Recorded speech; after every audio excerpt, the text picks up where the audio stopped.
I mean, who knows how this podcast's actually really going to go. Done. Thank God. I'm knackered now. Welcome to the Zest Method channel. I'm Amelia, an ex-army doctor and founder of a preventative medicine coaching business called, you guessed it, the Zest Method. I have an insatiable curiosity about the subconscious mind and self-betterment, and so I'm hoping to, through this medium, share what I learn and hopefully help humans feel better, not perfect. Episode 2. What 10 days in mental prison felt like. So I want to give a bit of context here and back up a bit. That studying these billionaires who sort of appear to be very rich and wealthy in life, all of them meditate. And I was thinking there must be something to that. I mean, if these hedge fund managers appear to be very, very content and fulfilled and manage to know what is enough, then I thought, okay, and they keep putting it down to meditation. Any single podcast I switch on, everyone's talking about meditation. I was thinking, okay, well, what is this? I'm going to give it a go. Do I know how to meditate? Does anyone really know how to meditate? Probably not. I certainly didn't. I just thought, okay, well, let's just focus on the breath. And then, of course, a second later, you're just thinking about your shopping list. Okay, back to the breath. So in January this year, classic new me, new year resolution. I'm going to start meditating every day, and I'm sure after a year it's going to be a complete transformation and enlightenment experience. And so I started doing 20 minutes in the morning, here and there, and just trying to sit with my breath and sit with my own thoughts, which is not a scary place, surprisingly. And then I got speaking to a friend who is very much in that sort of same headspace as me. Because quite frankly, my 25-year-old self, fresh out of medical school, would have laughed at me now meditating, because the syllabus we're taught in medical school is quite dogmatic. It's very conventional. It's all fed down from the pharmaceutical industry, where if you've got a diagnosis, here is a drug to treat it. But I really think Eastern medicine, Chinese medicine, that has been around for over 5,000 years, they're really onto something, and it's almost this forgotten wisdom. And for those that have really sort of reconnected or tapped into it, they seem a lot better off for it. And when you do actually look at the West, we are getting a much higher BMI. We are getting lonelier. We are getting sicker, despite being a more technologically and medically advanced society. So something's going wrong here. So I thought, okay, well, I've got a couple of friends meditating, so I'm going to just speak to them about it to find out what they do. And my friend said, well, I recently went on this sort of meditation retreat 3 years ago, and she's been practicing meditation ever since. And she said it's really, really helped her in life, and just how she faces problems and triumphs day to day. So I thought, okay, well, this is right up my street. Tell me more. And she said, well, Amelia, it's 10 days. I'm not going to tell you much more than that, only because it's quite a weird experience, and you should go in open-minded. And I don't want to give you any impression of it, because you should find out for yourself. So I got very excited about this. I thought, okay, well, I'll go along, sign me up, no problem. I work for myself, 10 days, easy. So went along, and I was thinking, telling all my friends and contractors, I'm just going to be taking a meditation retreat for 10 days, so see you all later. So I was sort of imagining this exotic setup. And no, sadly, it was in Suffolk, and the weather was horrific. But I thought, okay, well, this could be really relaxing, and I look forward to coming out a new person. I was so wrong. So rock up. And immediately males, females segregated. And then we're told about noble silence. And I didn't understand what that was. So they said, okay, yes, so there's no talking for 10 days. And because it's noble silence, it means you can't look at anyone. You certainly can't touch anyone. And you can't do any sign language or gesticulate to anyone. I mean, it's just total silence, and you must not interfere with others' experiences. Now, I've never not talked for an hour, ever. Well, no, I've been sleeping, that's a lie. But I've never not talked for 10 days. So I suddenly, in Suffolk, thought, I am in so much trouble. This is no wonder people said I was being really courageous going, because I just don't know what I was just signed up for. This is going to be horrendous. And I looked at the timetable, and it's just 10 hours of meditating a day. And beforehand, from New Year's, for the 1 or 2 months, I've been doing 20 minutes each day, and that felt long. And suddenly I just faced this whole day of I thought, oh gosh, wow, this is going to be interesting. Better dig deep. So on top of that, I went fully into it, into the experience. I was like, okay, if you're going to do this for 10 days, you're going to go hardcore. So I did make it slightly harder for myself, but there was no phones, so that went away. No distractions, no pencils, no journaling, no books, nothing. There was no supper, so fasting for 18 hours. No meat. I decided on top of that to have no coffee because I find it very stimulating. And I thought, okay, well, let's just see whether you can deal without your coffee. No sugar, no ultra-processed food. So I just went hardcore and just basically ate oats and rice for the week, just to really try and embody this experience. So day 0 was a bit of novelty. I was like, well, this actually could be quite cool, and I haven't tried not speaking before. So we filed into our dormitories, and we got to. I was with maybe 5 other girls, so we had an hour to be able to say, "Hey, what are you doing here?" All that small talk. Before then, we entered the meditation hall, and that's when the noble silence began. So day 0 was novel. I thought, okay, I'm ready for this experience. Now I've got over sort of the shock of capture. I'm ready. Day 1 was probably the hardest day, and one of the hardest days I've ever experienced, because I was then suddenly faced with the sheer realization and sheer boredom. So this gong goes off at 4. You have to then meditate from 4:30 a.m. to 6:30 a.m. Go for a quick walk, breakfast, and then back into then the whole full day of meditating. And that gong will forever haunt me. A bit like the bleep in the hospital. It took a few years for me to stop hearing that bleep. It'll take me now a few years to stop hearing that gong, because every time the gong goes off, you're like, oh my God, it's time to do some more meditation and face myself. And throughout this whole time, you're being overseen by the teacher and the assistant teacher, and they teach you the technique each day. But at the end of each day, we then got a lecture from the teacher, which is almost the best part, because it's just a bit of interaction. You hear someone speaking, and it's amazing suddenly what you really appreciate, like the small things in life, someone speaking to you. And we're all in the file into the hall, and each day we got a new lecture.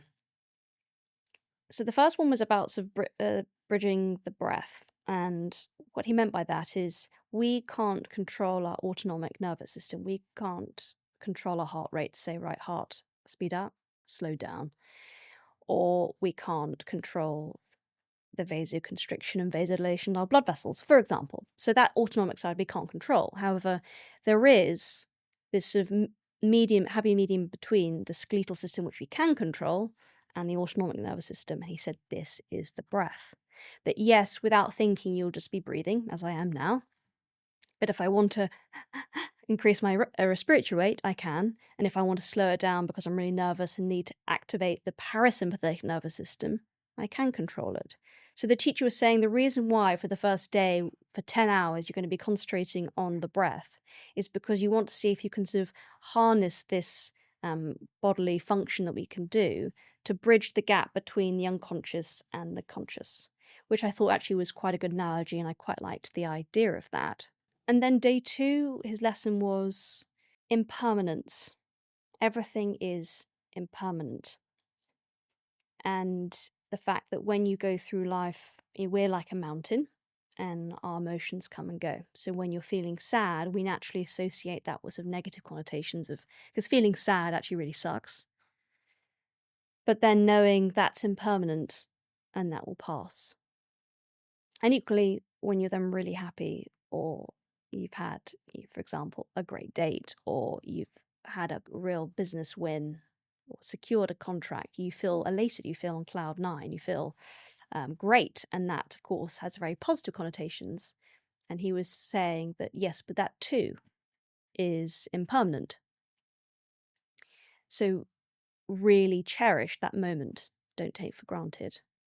So impermanent almost sounds quite pessimistic, but actually I really quite liked what he was talking about, because then it made me think, okay, I really, really will appreciate the good moments, the highs, and then also know that I can weather the lows. So I think when I heard on day 2, I was thinking, okay, I'm sort of beginning to get into this. The next lesson was about craving and aversion. So all of us humans, we do have desires, we do have cravings. I definitely do. We also have things we don't like and want to avoid. And the issue around that is that he was saying with this teacher that with the cravings or aversion, it brings misery, because you then get really attached to things. So, for example, with a craving or a desire, you really get attached to the outcome. And I've definitely felt this with, and I keep coming back to Hinge, but it just is very relevant at this time, that if I match with someone really gorgeous, and I really, really, really want them to reply, I really desire it, I'm getting really attached to the outcome. And then when they don't, or they unmatch, or they ghost or soft ghost, or stand you up, because that also does happen apparently, you then get really attached to the outcome. And then when the outcome doesn't come to fruition, you feel bereft. You're like, really, and it leads to misery. He's basically saying you really need to be coming back to that impermanence. Just remember, everything is fleeting, everything passes, comes and goes, and just to really see reality as it is and try and have some balance when you approach things. So, I mean, this is all very new to me, and I'm still really trying to practice balance, and it's already proving to be difficult. But I did really appreciate that teaching, and I thought, okay, even if I can apply 1% of that to my future cravings or aversions, that will be helpful. The days really crawled by, really, really crawled by. And as he had spot on, the hardest days were day 1, because of, I really did think I was in a mental prison. Time is so long. Day 4, the pain in my joints, because you can't sit on chairs in this comfy chair like I am now. We were so used to being in this sort of upright position at a desk that I hadn't sat cross-legged since I was a little girl in school. So something I actually didn't appreciate, that trying to meditate and sit in that position for 10 hours a day, obviously there's breaks in between and your breakfast and lunch, but it was the pain. It was so distracting, to the point where I was like, I need a chair. I can't do this. My back, my knees. I sound as if I was 80 years old complaining to the teacher. And the teacher said, no, you don't need a chair. Just keep going and try, and again, not feel aversion to the pain, and don't crave relief either. Try and remain impartial and balanced about the pain, and just observe it. See it how it is, not how it should be. And then his lesson of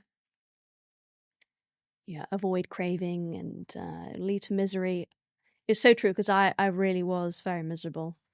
Trying to sit in so much pain, I was thinking, okay, just try and be balanced about it. Try and be balanced, and it's so hard. It's so hard. So, day 4 was very difficult for me, and then day 6 was really the hardest day, and it was because you've got all day to think. Oh, you shouldn't be. You really should be concentrating on the breath, but because you're so fed up of thinking about the breath, you want to start daydreaming for a bit. And it was overcome with sexual desires, because there's your imagination just goes into all sorts of weird and wonderful places.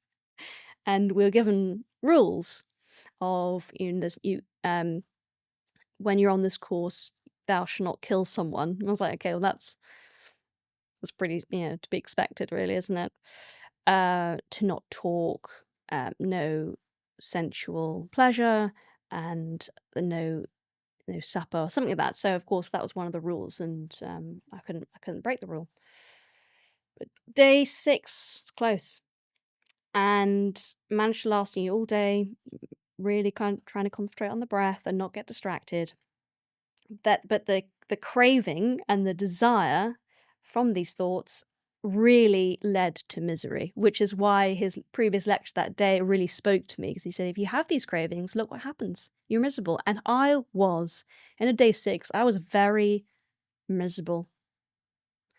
And I just suddenly thought, I'm only just halfway through. I've now got 4 more days, 5 more days of this. I don't know whether I can do this. And so I really faced myself. I like to think I was never ever going to pull out and quit, but day 6 was a bad day. And then as the days went on, you kind of got into the routine. And by some miracle, surprise, surprise, the teacher was correct. The pain actually did subside to some degree. That I think for one of the 1-hour sittings, I didn't move once. And if you compare to my performance on day 0 and day 1, where I swear I was fidgeting every 5 minutes, I couldn't get comfortable, and everyone's there looking very serene and quiet with their eyes closed around me, and I'm thinking, how is everyone sitting still? Whereas then, day 8, I think, was a real high, because I was like, oh my God, I didn't move for a whole hour. Now, that's progress. So I suddenly thought, okay, I'm beginning to kind of get this. This is quite cool, that if you really do just sit with the pain and try not to interpret it as pain, just see it how it is, not how it should be, that you can actually do it.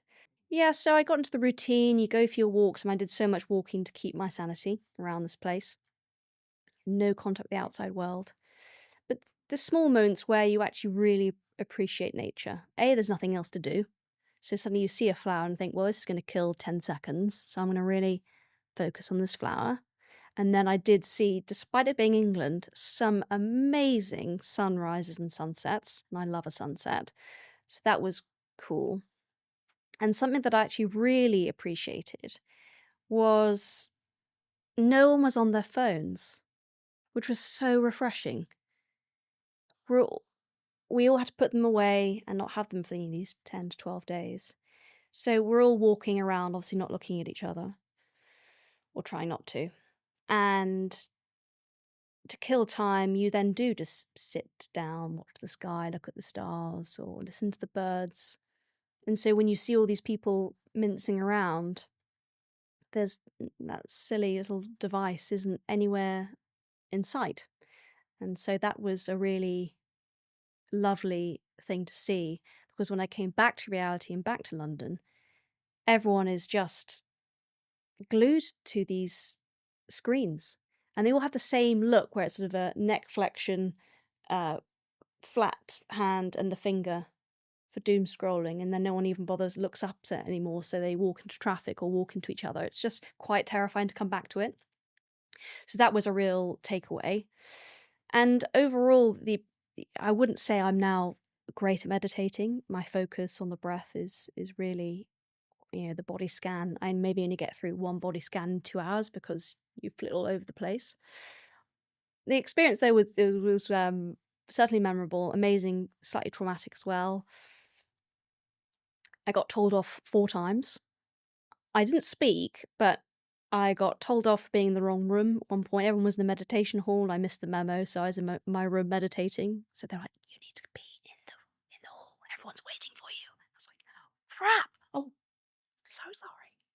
I got told off for standing when the teacher was talking, because my joints were so sore. I was standing. They were like, "Can you sit down, please?" I'm like, "Okay, fine." And the third time was standing up when I was supposed to be standing up, but then I was standing up for too long. And then the fourth time was, and the assistant teachers knew what humans are like. We are lazy. We'll try and take shortcuts. So you could meditate in your room. So someone came around at 5:30 and they caught me sleeping. I was lying down. So I was in very much this sort of nice, tranquil, sort of daydreaming state, just taking a break.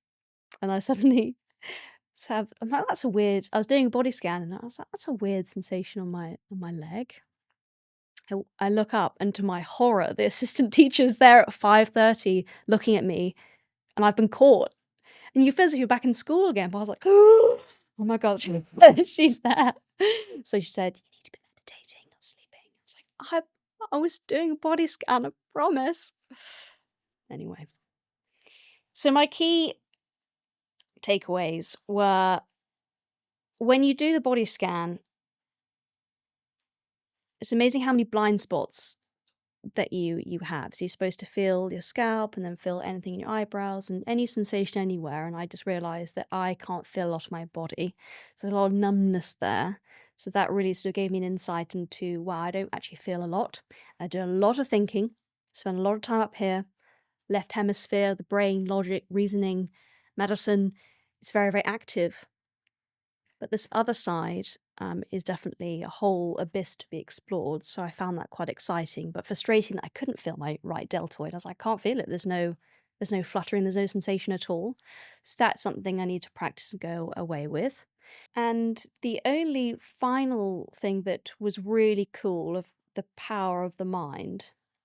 And so when you naturally have lots of time to think and you had headspace to just come up with ideas and inspiration. There were so many things. I was like, oh, I'd love to do this, or I'd love to do a podcast about this. And of course, I had no pen and paper to write any of these ideas down. And this was happening day 1, day 2, day 3. And I was thinking, well, I've got so many more days to go. I don't want to forget anything. So I thought, well, I've heard about this memory palace thing. I've never done it before. I've never needed to. As soon as I have an idea or something, I just open up my notes app and write into my phone. And I thought, well, let's give this a go. Every single day I'd go out on my walk and go through my memory palace again and again and again and just remember, when I go into this bathroom, this is here. And then when I go into the study, this idea is here. And when I go into this broom cupboard, I must remember to ask my friend this question. And it actually worked. So by the time I came out of the Vipassana meditation course, I was on the train home, when I could sort of finally have my pen and paper back with me on the train. I didn't bother looking at my phone yet, which exploded the notifications and was actually quite stressful. I wrote my whole entire memory palace onto this piece of paper. And I managed to remember 70 things. Oh, isn't that so cool? I thought, okay, well, I do actually have a memory, and I don't use it. So this was just a glimpse into what my mind is capable of, and that was a real sort of key takeaway. I thought, actually, I really, if you don't use it, you lose it. So that was what 10 days in mental prison felt like. I mean, we'd finally, when the noble silence was broken on the last day, none of us could shut up.